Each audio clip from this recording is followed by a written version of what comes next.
storm. The sky over Wyoming cracked open with a fury that rattled even the roots of the Wind River Range. Lightning speared down through bruised clouds, and thunder followed like cannon fire, shaking the valley with a violence that felt personal.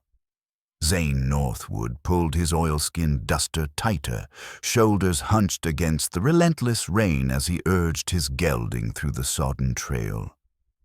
The horse protested with every step, its hooves slipping in mud that swallowed the sound of their passing. He should have stayed back at the cabin when the clouds first massed that morning, rolling over the peaks like a warning. But the cattle had scattered during the night, spooked by wolves, maybe, or something worse, and Zayn couldn't stomach the thought of leaving them to fend for themselves.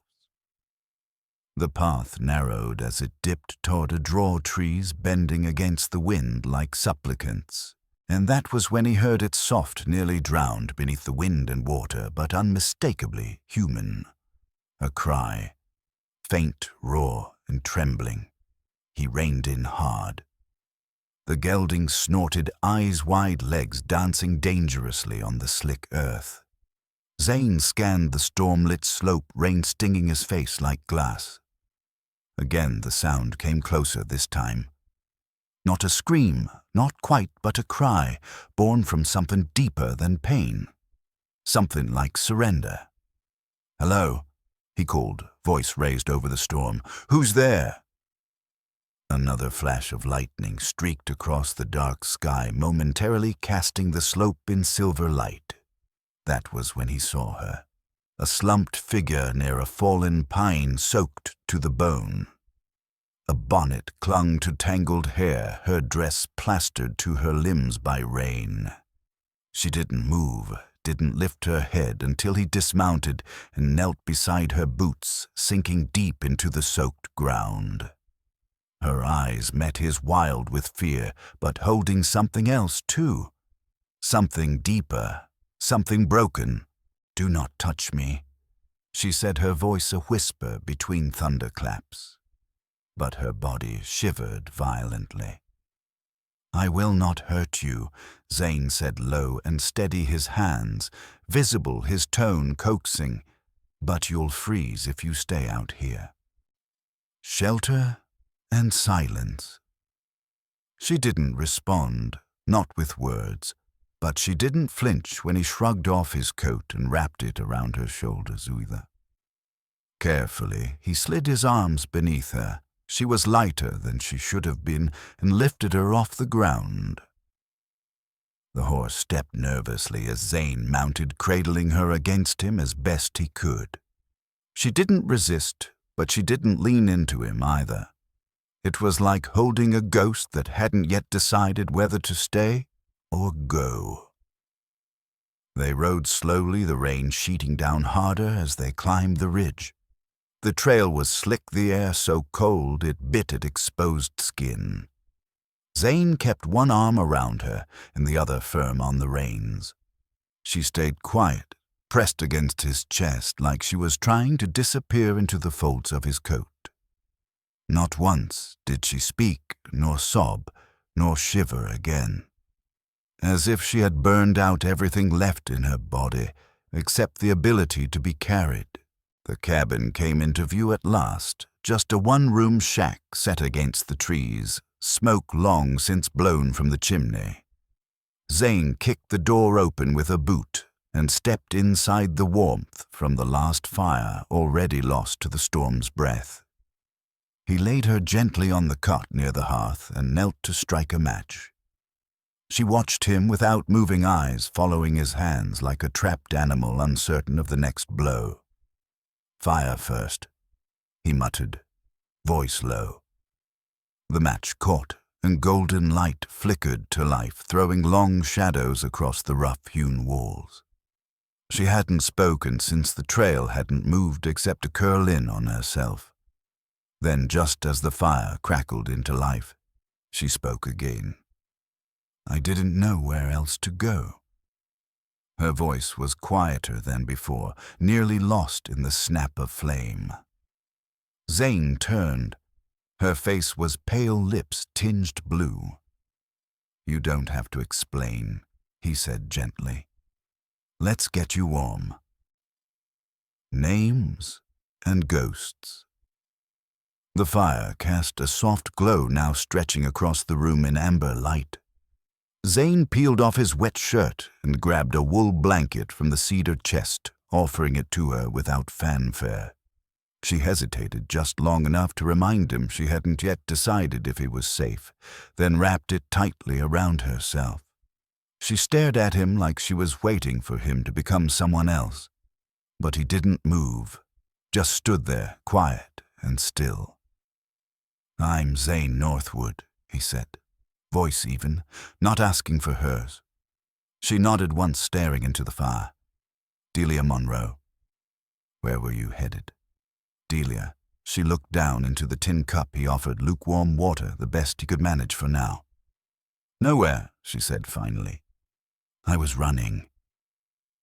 Zayn sat across from her, keeping a careful distance, close enough to share the heat from the hearth, far enough not to crowd her.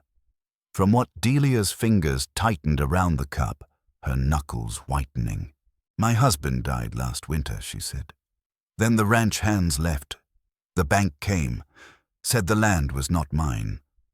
I had nowhere left." She paused, eyes on the flickering shadows. "So I walked. The storm caught me near the ridge." Zayn studied her face, fine bones beneath grime and weariness. Sadness etched into her mouth in lines too deep for someone her age. "You said was," he said gently, "means you're alone now." Dileia nodded barely. "I have no one." Zayn leaned back, the firelight catching in his eyes. His voice was quieter this time, but certain. "You do now." Shared silence and the weight of grief. Outside the wind howled like it carried ghosts. Inside the fire snapped and hissed as it ate through the kindling. Zayn sat cross-legged near the hearth, the wet of his trousers steaming in the warmth. Dileia sipped slowly from the tin cup, her hands shaking just enough to make the water ripple. She hadn't said another word since admitting she had no one. Zayn didn't press her. He knew better than to ask a woman broken by winter and lost to speak before she was ready. Some grief was too tangled to unravel in a single evening. The cabin was small but dry, and he kept it tidy out of habit more than pride. Tools hung in their places along the wall. A small shelf held coffee beans and a Bible whose spine had cracked long ago. He rose to his feet and pulled a second blanket from the trunk, tossing it gently onto the pallet he set up across the room from the cot.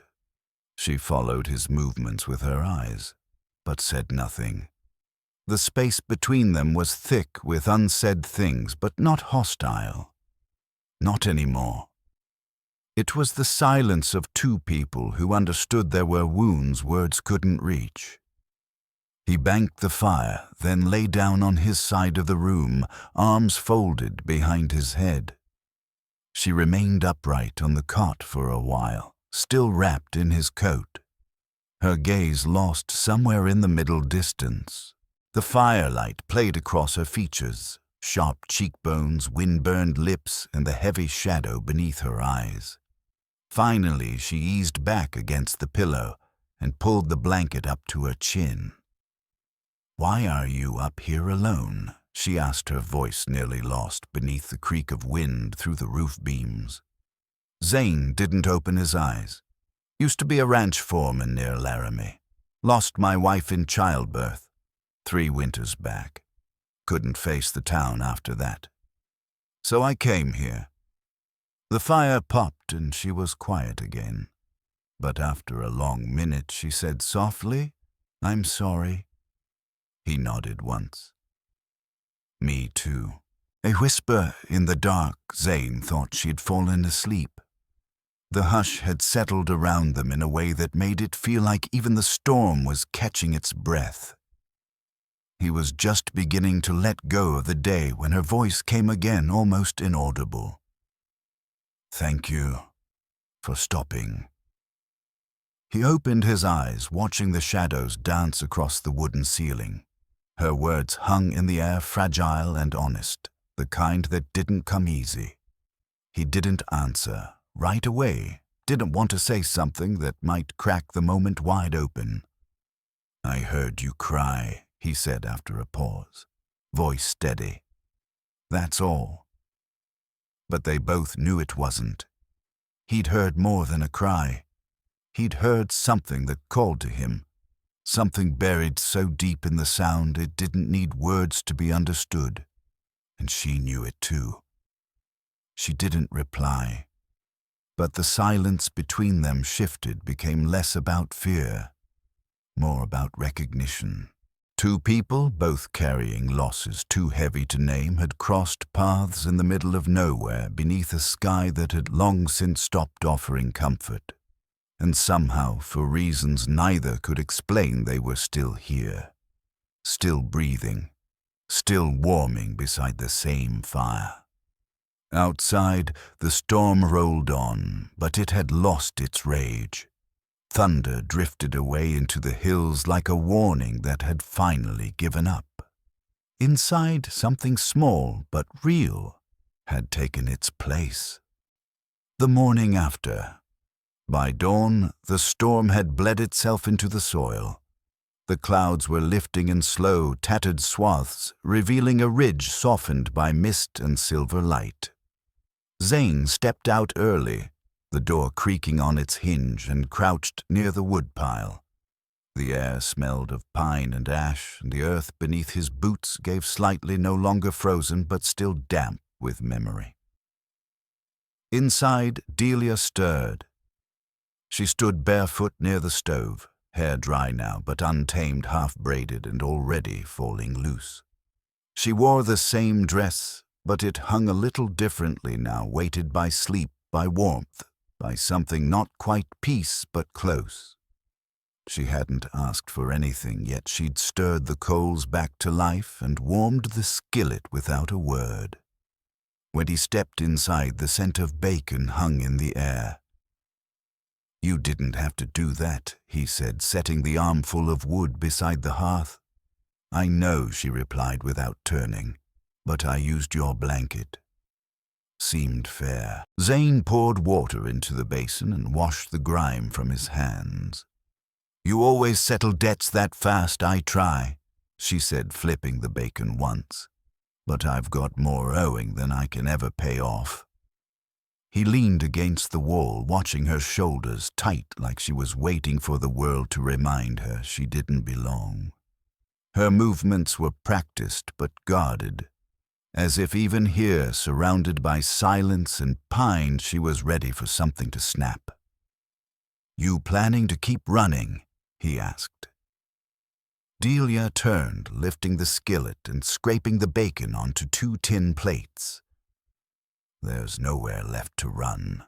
Ledger books and the memory of belonging. They sat across from each other at the small pine wood table, the scent of bacon fading as the fire settled into its embers. Delia's fingers cradled the edge of the tin plate, though her food sat mostly untouched now. Her eyes had wandered toward the saddlebag she'd left by the door the night before, a sagging thing worn and scuffed, its leather straps stretched thin from long use. Zayn followed her gaze. "What's in it?" he asked. She didn't answer right away. When she did, her voice was soft. "Ledger books. My husband kept records. Every calf born, every bag of feed hauled. He believed in order. Thought if we wrote it down, we could hold it." "Did it work?" She shook her head. "No, we still lost it." Zayn reached for his cup and took a slow drink of coffee, letting the quiet do what it needed to. He didn't push, didn't pry. "You keep them because they matter," he said finally, "or because you don't know what to do without them." Delia's thumb brushed the rim of her plate. "Somebody should remember," he tried. Even if it didn't hold, even if he couldn't save the land. Zayn let that truth settle.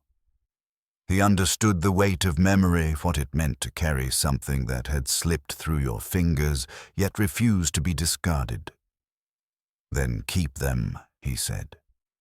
She looked at him, not with gratitude exactly, but with something quieter, a kind of recognition, like maybe he was someone who didn't need things explained to understand them. Labor and grace. Later that morning, the mist had begun to lift, thinning into streaks that drifted over the low sweep of grassland.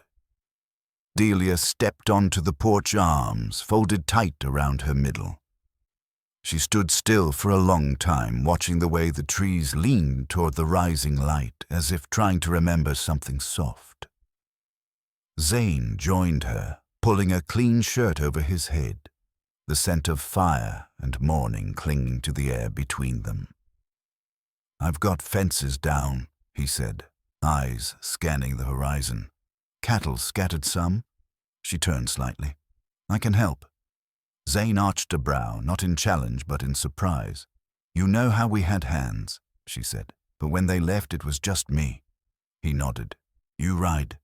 "Not pretty," she said, "but I stay on." They saddled 2 horses, his gelding and the smaller roan he kept for supplies.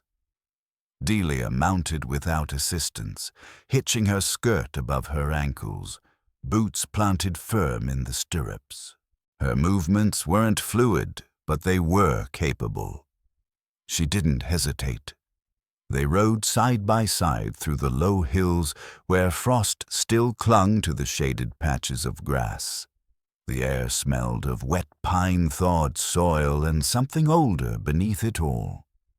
He pointed out a broken rail near the creek bed, and before he could dismount, she was already on the ground lifting the post with both hands while he steadied the cross beam.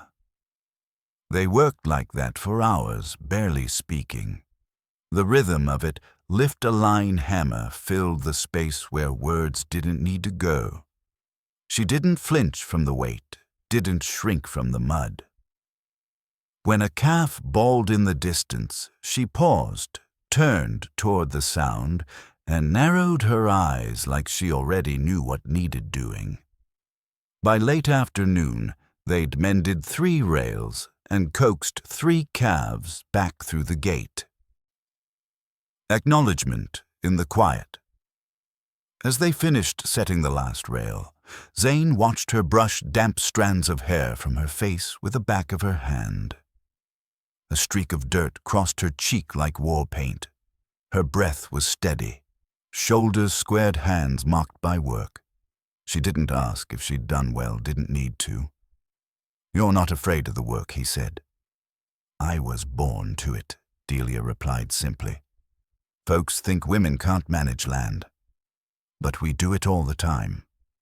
Just not always loud enough to be noticed." He chuckled, a quiet sound that came from somewhere deep. "You're being noticed now." She looked over at him then, and something moved in her eyes.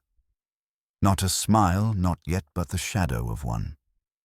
She tilted her head slightly. "You don't ask questions like other men." "Maybe I'm not like other men." She didn't answer, but she didn't look away either. That counted for something. The sun dipped low behind the hills as they rode back, casting long amber shadows across the fields. At the cabin, Dileia unsaddled her horse with practiced hands, hung the bridle with care, and moved inside without waiting to be told. She sat by the window, letting her hair down, combing it out with quiet care. The fire flickered low again, and Zayn poured water into the kettle. "You planning to sleep inside again tonight?" he asked. Dileia didn't turn. "Unless you'd rather I didn't." He took a step closer, but not too close. "I'd rather you did." This time she turned slowly, her gaze steady. "Then I will." Outside, the wind picked up again, but it sounded different now. Less like a threat, more like a lullaby winding through the trees, embers of a new beginning. That night passed in long, soft stretches of silence. No words were exchanged after she agreed to stay, but something had settled between them, different from the strained quiet of survival. Zayn banked the fire. Lowe rolled out his blanket on the pallet across the room and lay back with his hands behind his head. Dileia curled beneath his coat on the cot. She didn't speak, but she didn't tremble like before either. The wind outside drifted across the cabin walls without fury, now whispering like it was tired of its own voice. By morning, her thin frost had etched itself onto the windows delicate as lace. Zayn stepped out before the first light reached the ridge. His breath fogged the cold air as he hauled oats to the lean-to. When he came back inside, Dileia was already awake, seated at the small table pencil, in hand a sheet of rough paper before her. The kettle was warm, the skillet greased. "Didn't hear you get up," he said, setting his gloves near the stove rail to dry. "I couldn't sleep," she replied, eyes not leaving the paper. "Your floor holds every creak like it's got secrets." He poured water into the basin and glanced over at what she was drawing. "You writing, trying to remember the layout of our pasture back in Ellen," she said, tapping the paper lightly. "I used to walk every fence line with my husband before the frost came. Thought maybe if I drew it out, I could hold on to it longer." Zayn didn't say anything right away. He moved slowly, letting the water warm on the stove before speaking again. Then he sat across from her elbows, resting lightly on the table. "You plan to try for another piece of land?" She shrugged. "I don't know what I'd do with it, but I don't like the thought of forgetting how it felt. To belong somewhere." He nodded. "There's land out past the second ridge. Belongs to no one.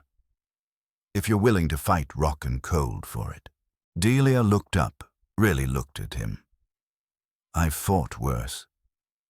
Zayn gave a short nod. "Then maybe you'd take a look with me when the sun's higher." She folded the paper, tucking it carefully into her pocket, like it meant more than words. "I'd like that. A ridge and a ribbon of land." They set out after breakfast, walking the trail on foot. The frost was melting slowly beneath their boots, leaving the ground slick and smelling of thawed pine and old leaves. Zayn led the way, stopping here and there to point out the way the soil shifted where elk passed through and where the snow melt pooled in spring. Dileia walked beside him in silence, listening, not just to him, but to the ground itself, to the wind, to the rhythm of this quiet life. When they reached the top of the ridge, she stopped short and drew in a slow breath. Below them stretched a hollow, long and open-edged with pines and bathed in golden light. A creek wound through the middle silver in the morning sun. Wild rye grew along the banks, and the place smelled untouched, like no one had bothered to ask it for anything in a long time. "I didn't expect it to be so open," she said. "Most folks pass it by," Zayn replied. "Too much work to clear." Dileia crouched, brushing her fingers through a clump of grass. "It's good earth. Settles different when it's been left alone a while." Zayn watched her, her hand pressed gently into the soil like she was greeting an old friend. Land remembers who's kind to it. She looked over her shoulder, eyes curious. "You sound like you've talked to it yourself." "I've listened," he said, voice quiet, but sure. They lingered there through the better part of midday, tracing the edges of the hollow marking places where the wind blew hardest and where the ground shifted with each season. She asked questions, practical ones about water rights, fencing tree lines. He answered them with the certainty of a man who'd learned things the long way. without pride, without pretense. At the far end of the clearing, they sat together on a fallen log, sharing a strip of dried venison from his coat pocket. Overhead, a hawk circled high and slow. "What holds Delia's voice?" came after a long silence, steady but low. "My mother died when I was 16. We buried her under the cottonwoods behind the barn." Zayn stayed still, letting the moment find its shape. "After that, I stopped talking so much. My husband never seemed to mind. He liked quiet." She paused. He didn't interrupt. "I don't miss him the way folks think I should. But I miss the steadiness. Knowing someone would rise when I did. Sleep when I lay down. That kind of rhythm." Zayn shifted elbows on his knees. Steadiness matters more than most people give it credit for. Delia looked at him, not searching for anything, just seeing him. "I've known men who talk about promises and men who just keep them. You strike me as the second kind." He gave a small nod. "I don't make many, but I don't break what few I do." She nodded once, and they sat in companionable stillness. The creek murmured below them, and the warmth of the sun pressed gently on their backs. By the time the sky began to shift toward pink, they'd made their way back down to the cabin. Delia gathered pine kindling without being asked, sleeves rolled high. Zayn checked the horses, speaking to them in a low voice. When he returned, she was already stirring flour in a bowl apron tied at the back, hair knotted in a strip of muslin. "You sure you want to cook again?" he asked, leaning against the door frame. "I don't like sitting idle," she said. "Besides, I make better biscuits than I do conversation." Zayn smiled faintly. "We'll test that theory." A map made of hurt. That evening the fire burned low and steady, casting soft amber light that flickered against the cabin walls. Delia sat cross-legged on the braided rug near the hearth, her shawl wrapped around her shoulders, her skirt tucked beneath her legs.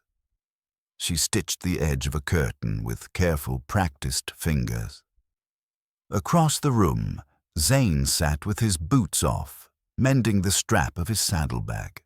The leather was cracked with time, and the stitching had come loose during their ride to the ridge. His hands moved with the quiet confidence of a man who'd patched more things than he'd thrown away.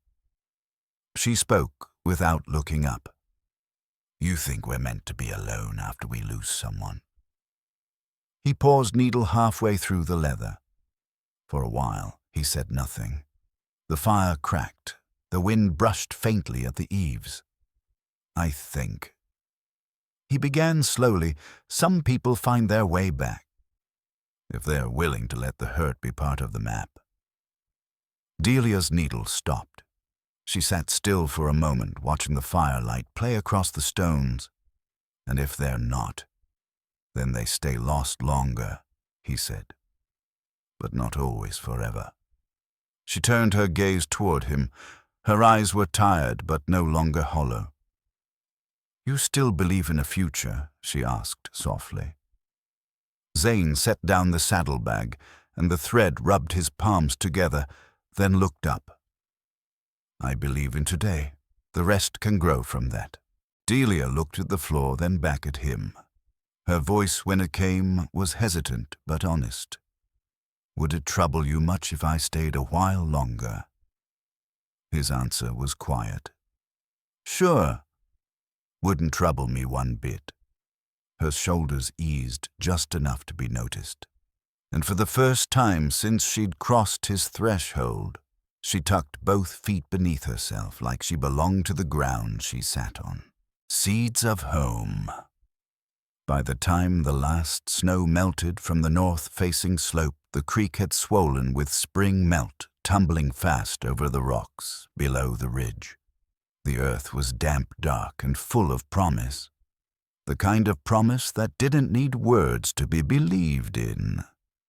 Delia stood in the clearing beside the cabin, sleeves rolled to the elbow, skirt hem pinned up past her boots. A stick was clutched in her hand, its end sharpened to a point. She dragged it through the soil in straight furrows, eyes tracking each line with a quiet intensity.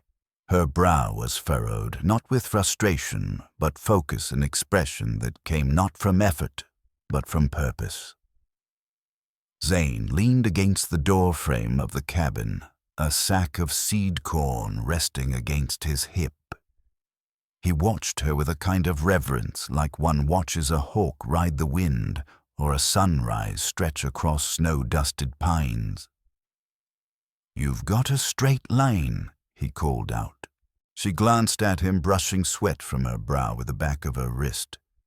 "Used to tie string between stakes, but I've learned to trust my eye." Zayn stepped forward, dropping to a crouch beside her. "Mind if I walk it with you?" She handed him the stick. "Go on, then. Let's see if your hand's as steady as your talk." They worked in tandem, her marking him, following behind, pressing the toe of his boot into the soil to firm the line. The rhythm came easy. Not hurried, not strained. Just honest work. And something about that made the silence between them feel rich like soil just turned under. After a while, Delia broke the quiet. "That hollow you showed me, it stays dry through spring mostly." Zayn dusted off his palms, nodding. "Holds a little water near the creek now and again, but it drains quick." She looked toward the ridge, her eyes distant. "If I built a lean-to there, I'd need to fell pine. Maybe use some of those trunks near the east fence." Zayn paused, one hand resting on his thigh. "That a thought or a plan? I don't make plans without thinking first." He stood brushing dirt from his trousers. "Then we'll see to it. I've got tools, and the saw's sharp." She looked at him, then down at the rose they'd just carved into the earth. "You'd help me with that?" Zayn nodded. "If you mean to stay, it's no longer just yours to build. The kind that hold." She took a step back, then letting her gaze move across the field, the rise of the ridge, the outline of the cabin behind them. Her voice was quiet when she spoke. "I'd like to make something that doesn't disappear when the weather turns." Zayn didn't hesitate. He reached for the sack of corn and placed it in her hands. "Then we plant." They dropped seeds one by one, fingers working in practiced silence. One kernel every few inches, the way his father had taught him. The sun climbed higher as they worked, and their shadows stretched long across the furrows. When the sack was empty, Delia leaned on the hoe, wiping her brow. Zayn stepped back, studying the rose. "You've got a way of moving like you've always belonged to this land." "I don't belong to much," she said, "but I know how to listen." Later they knelt at the creek sleeves, pushed up water cold enough to sting. Delia cupped her hands beneath the current, letting it run clean between her fingers. Zayn sat back, watching the way her palms curled inward, not fragile, but capable. Weathered. Real. "I never asked," he said. "What you'd have done if I hadn't come along?" She let the water fall from her hands. "I would have walked till my feet gave out. Maybe found a tree to sleep under." He looked at her, brow furrowed. "You don't talk like someone who gives up easy." "I don't," she said. "But I was close." The willows behind them rustled in the breeze, and the creek whispered over stone. "You found something steadier than what you had?" he asked. Delia turned to him, eyes unreadable. "I think I found someone who hears quiet things." Zayn looked at her, then really looked. "That's not something I ever set out to be." She smiled, not wide, but real. "It's still what you are." They walked back slowly, boots leaving prints in the softened earth. Inside the cabin smelled of ash and warm bread, the shape of a life. The cabin smelled of warm bread and wood smoke by the time they returned. Dileia pulled a fresh loaf from the oven and set it on the table without fanfare. She broke it in half and handed Zayn a piece, the crust still steaming. He accepted it with a small nod, sitting near the window as the last light of day spilled across the floor in long gold ribbons. She didn't sit right away. She busied her hands, smoothing the cloth on the table, checking the kettle. But Zayn waited, and after a few moments she lowered herself into the chair across from him. "You ever think about what comes next?" she asked, not looking directly at him. Zayn tore a small piece of bread, chewing slowly before replying. "I think about what holds," he said. "What doesn't wash out when the storm hits." She nodded slowly, her eyes settling on the plate between them. "And if something holds, you keep it." She sat back, folding her hands in her lap. "Then maybe I'll build that lean-to, and maybe I won't leave it behind come winter." He held her gaze across the table. "I'd like that." She didn't smile exactly, but her face softened as if something inside her had eased. For the first time, she didn't seem like someone passing through. She looked like someone returning not to a place, but to a steadiness she'd once believed was lost to her. The steadiness after storm. The days stretched longer with each sunrise. The snow that once iced the ridges had receded into memory, and in its place came the scent of thawed pine-tilled soil and distant wildflowers. Dileia moved through the days with sleeves rolled high and boots caked in dust. She raked the clearing near the cabin with measured strokes, the hem of her skirt dark with labor. Her hands were lined now, not with age, but with use. Her face, still solemn, carried something settled. Not joy, not yet, but steadiness. The kind that comes after a storm passes and you're still standing. Zayn returned from checking the west gate with a coil of fence wire slung over one shoulder. He paused at the edge of the pines, watching her work in the clearing. The way she moved spoke of purpose, not urgency. She wasn't trying to outrun anything anymore. She was tending to something that might last. The west gate's holding, he called approaching. I walked it to the gulch. She looked up, adjusting the rake between her hands.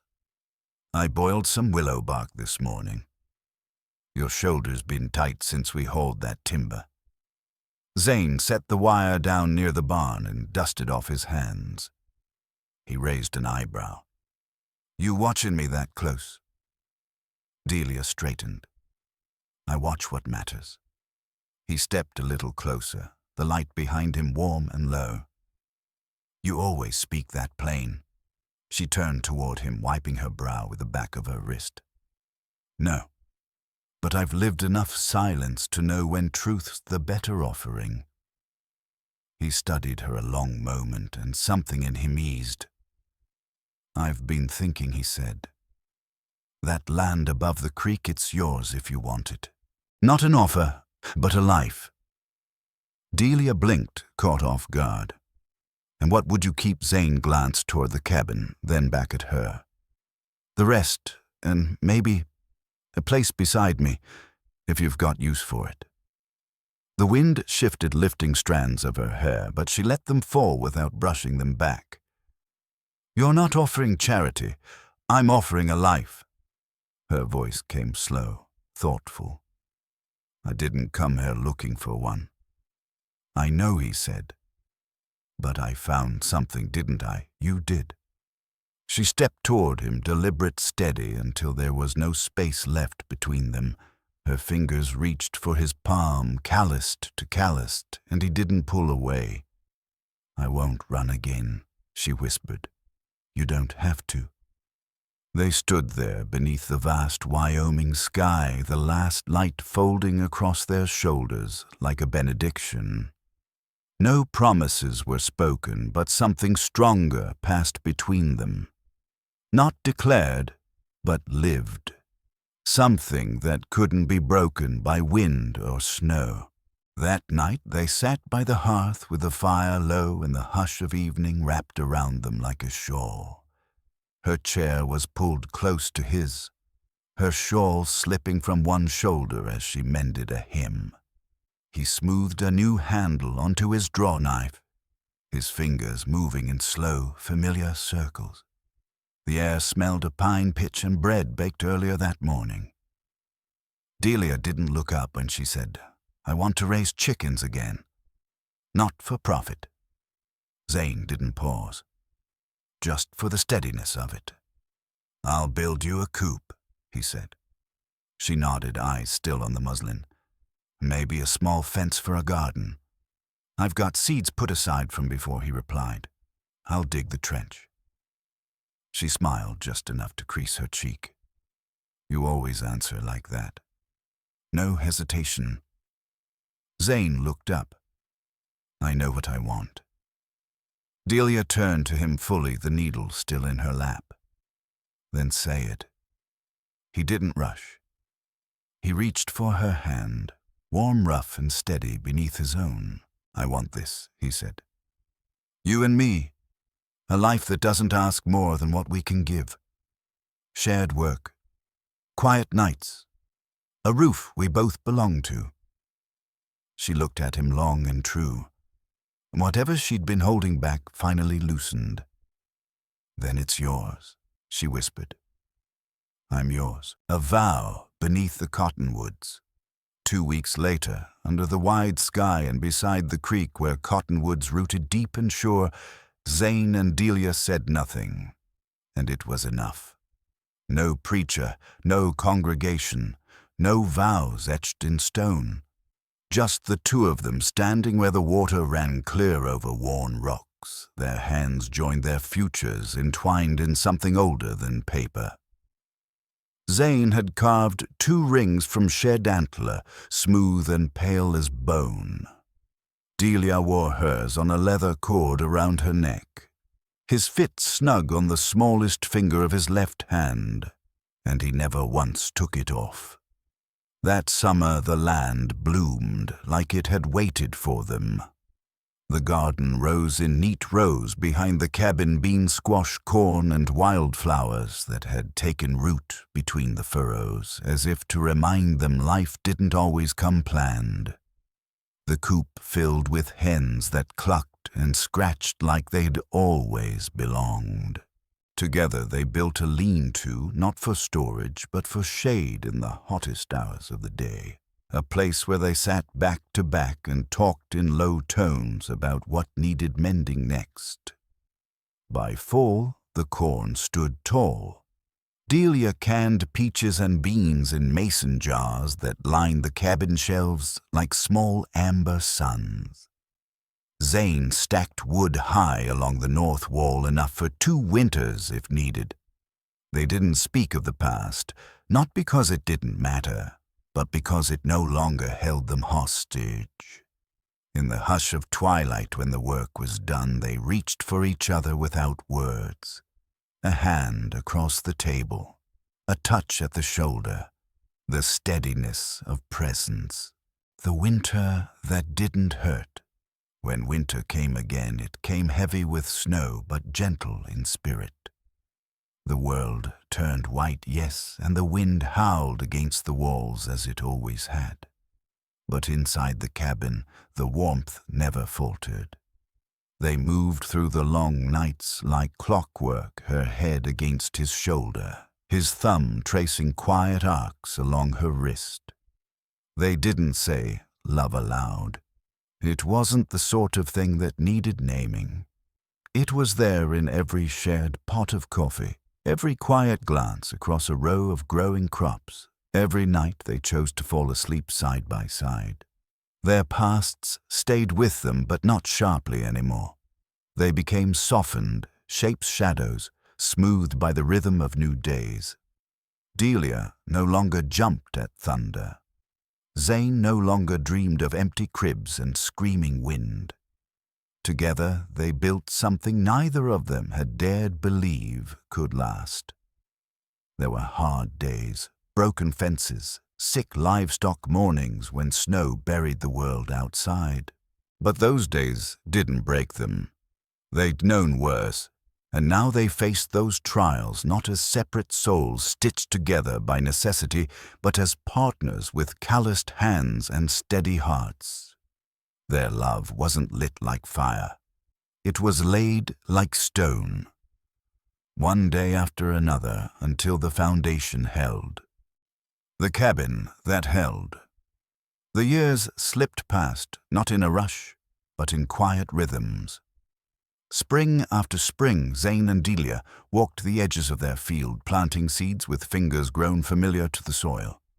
The chickens clucked their cycles. The garden leaned into bloom, then into harvest, and the creek faithful as the breath between them never ran dry. In that cabin built from solitude but mended with company, they lived without fear of the wind.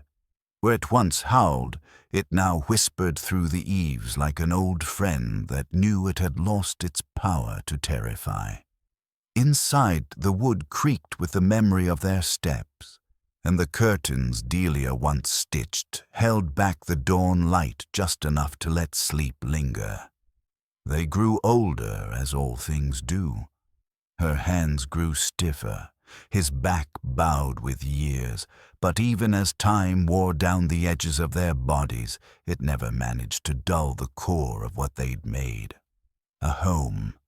Not a house, not a shelter of convenience. A home that held through sorrow, through silence, through the unremarkable miracle of shared days. In the final paragraph of their unspoken vows, they remained what they had always been, two souls who chose day after day not to leave. And in that quiet corner of Wyoming where the wind once tore and now only whispered, Zayn and Dileia lived out their days in peace, side by side, never once alone again.